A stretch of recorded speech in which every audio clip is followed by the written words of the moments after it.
ನಮಸ್ಕಾರ ವೀಕ್ಷಕರೇ, ಚಿಂತಾಮಣಿ ತಾಲೂಕಿನ ಶ್ರೀ ಕ್ಷೇತ್ರ ಕೋನಕೋಟ್ಲುವಿನಲ್ಲಿ ನಾಳೆ 2ನೇ ತಾರೀಕು ಹುಣ್ಣಿಮೆ, ವಿಶೇಷವಾಗಿ ಕದ್ರಿ ಹುಣ್ಣಿಮೆ ಅಂತಲೂ ಕರೆಯುತ್ತಾರೆ. ಪ್ರತಿ ತಿಂಗಳು ಹುಣ್ಣಿಮೆಗೆ ಗಿರಿಪ್ರದಕ್ಷಿಣೆ ಹಾಗೂ ಶ್ರೀ ಸತ್ಯನಾರಾಯಣ ಸ್ವಾಮಿ ಪೂಜೆ ಹಮ್ಮಿಕೊಂಡಿದ್ದು ಅತಿ ಹೆಚ್ಚು ಭಕ್ತಾದಿಗಳು ಆಗಮಿಸಿ ಸ್ವಾಮಿ ಕೃಪೆಗೆ ಪಾತ್ರರಾಗಬೇಕೆಂದು ಆಯೋಜಕರು ಮನವಿ ಮಾಡಿದ್ದಾರೆ.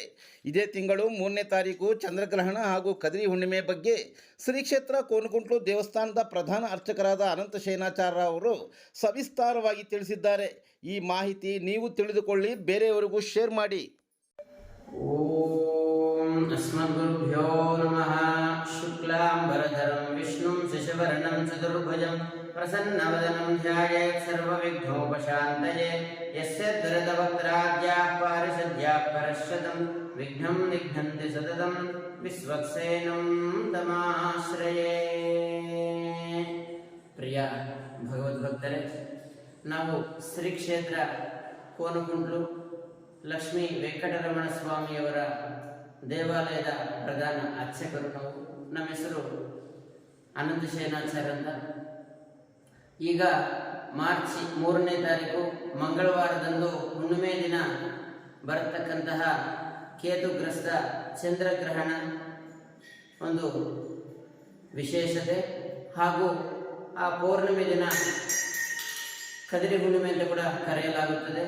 ಆ ಒಂದು ಪರ್ವ ದಿನದಲ್ಲಿ ಎಲ್ಲ ಭಕ್ತ ಮಹಾಶಯರು ಕೂಡ ಕದ್ರಿ ಹುಣ್ಣಿಮೆಯಿಂದ ಹಬ್ಬವನ್ನ ತುಂಬ ಭಕ್ತಿ ಶ್ರದ್ಧೆಗಳಿಂದ ಆಚರಿಸ್ತಾರೆ. ಒಂದು ತಿಂಗಳು ಮುಂಚಿತವಾಗಿ ಮನೆಯನ್ನು ಶುದ್ಧಿಗೊಳಿಸಿ ಬಣ್ಣವನ್ನು ಹಚ್ಚಿ ಎಲ್ಲ ಶಾಸ್ತ್ರೋಕ್ತವಾಗಿ ಶ್ರದ್ಧಾ ಭಕ್ತಿಗಳಿಂದ ಈ ಒಂದು ಹಬ್ಬವನ್ನು ಆಚರಿಸ್ತಾರೆ. ಆದರೆ ಈ ಒಂದು ವರ್ಷದಲ್ಲಿ ಈ ಚಂದ್ರಗ್ರಹಣ ಬಂದಿರುವಂತಹ ಕಾರಣದಿಂದ ಸುಮಾರು ಭಕ್ತಾದಿಗಳಿಗೆ ಗೊಂದಲ ಉಂಟಾಗಿದೆ.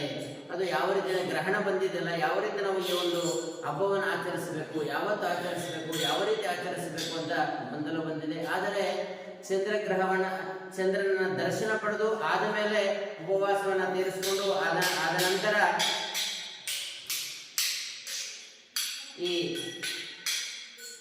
ಹಬ್ಬವನ್ನು ಆಚರಿಸಲು ವಿಶೇಷವಾಗಿರುವಂತಹ ಆಚರಣೆ ಆಗಿರುತ್ತದೆ. ಹಾಗಾಗಿ ಸುಮಾರು ಈ ಭಾರತ ದೇಶದಲ್ಲಿ, ಕರ್ನಾಟಕ ರಾಜ್ಯದಲ್ಲಿ ಸುಮಾರು ದೇವಾಲಯದಲ್ಲಿ ರಥೋತ್ಸವ ಕಾರ್ಯಕ್ರಮಗಳಿದ್ದಾವೆ. ಹುಣ್ಣಿಮೆ ಪ್ರತಿ ವಿಷ್ಣು ದೇವಾಲಯದಲ್ಲಿ ಸತ್ಯನಾರಾಯಣ ಸ್ವಾಮಿ ಪೂಜೆಯನ್ನು ಆಚರಿಸ್ತಾರೆ. ಈಗ ಕದ್ರಿ ಹುಣ್ಣಿಮೆ ಆಚರಣೆಯನ್ನು ಮಾಡ್ತಾರೆ. ಮಾಡುವಂತ ಎಲ್ಲರೂ ಕೂಡ 3ನೇ ತಾರೀಕು ಮಂಗಳವಾರದಂದು ಮಾಡಬೇಕು ಅಂತ ಎಲ್ಲರೂ ಕೂಡ ಗೊತ್ತಿರುವಂತ ವಿಷಯ. ಆದರೆ ಆವತ್ತಿನ ದಿನ ನಮಗೆ ಹುಣ್ಣಿಮೆ ಬಂದಿರೋದ್ರಿಂದ ಕೇತುಗ್ರಸ್ತ ಚಂದ್ರಗ್ರಹಣ ಇರೋದ್ರಿಂದ ಮಧ್ಯಾಹ್ನ 3 ಗಂಟೆ 13 ನಿಮಿಷಕ್ಕೆ ಪ್ರಾರಂಭವಾಗುತ್ತೆ. 6 ಗಂಟೆ 47 ನಿಮಿಷಕ್ಕೆ ಮುಕ್ತಾಯವಾಗುತ್ತೆ ಚಂದ್ರಗ್ರಹಣ. ಆದರೆ ನಮಗೆ ಹುಣ್ಣಿಮೆ 2ನೇ ತಾರೀಕು ಮಧ್ಯಾಹ್ನ ಪ್ರಾರಂಭವಾಗಿ 3ನೇ ತಾರೀಕು ಸಂಜೆ 5 ಗಂಟೆಗೆ ಮುಕ್ತಾಯವಾಗುತ್ತೆ. ನಾವು ಚಂದ್ರ ನೋಡುವಂತಹ ಸಮಯಕ್ಕೆ ಪಾಡ್ಯಮಿ ಪ್ರಾರಂಭವಾಗಿರುತ್ತದೆ ಹಾಗೂ ನಾವು ಪಾಡ್ಯಮದಲ್ಲಿ ಹಬ್ಬವನ್ನು ಆಚರಿಸಬೇಕಾಗಿರುತ್ತದೆ. ಹಾಗಾಗಿ ಈ ಒಂದು ಕದ್ರಿ ಹುಣ್ಣಿಮೆಯನ್ನು 2ನೇ ತಾರೀಕು ಮಾರ್ಚ್ 2ನೇ ತಾರೀಕು ಸೋಮವಾರದಂದು ಆಚರಿಸಬೇಕು ಅಂತ ನಮಗೆ ಶಾಸ್ತ್ರಗಳು, ಕೆಲವು ಗ್ರಂಥಗಳು ನಮಗೆ ಉಲ್ಲೇಖವಾಗಿದೆ.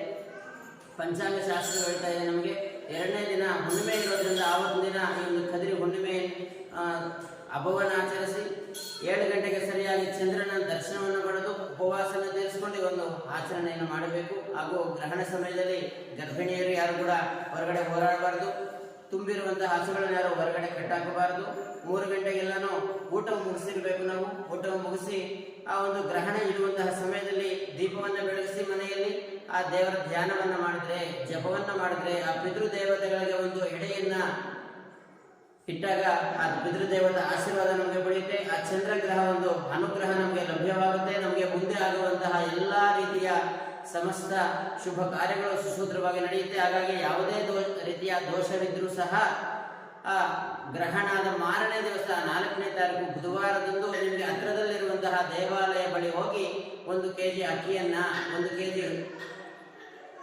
ಉದ್ದಿನ ಕಾಳವನ್ನ, 1 kg ಹುರುಳಿ ಕಾಳವನ್ನ, ಬಿಳಿ ವಸ್ತ್ರವನ್ನ ಆ ಬ್ರಾಹ್ಮಣರಿಗೆ ಕೊಟ್ಟು ಆಶೀರ್ವಾದ ಪಡೆದಲ್ಲಿ ಈ ಗ್ರಹಣ ಇರುವಂತಹ ದೋಷವು ನಿವಾರಣೆಯಾಗಿ ಆ ಚಂದ್ರಗ್ರಹ ಒಂದು ಪರಿಪೂರ್ಣ ಅನುಗ್ರಹ ನಾವೆಲ್ಲರೂ ಕೂಡ ಪಡೆಯಬಹುದು ಅಂತ ತಿಳಿಸ್ಕೊಡ್ತಾ ಇದ್ದೀವಿ. ಜೈ ಶ್ರೀಮಂತ.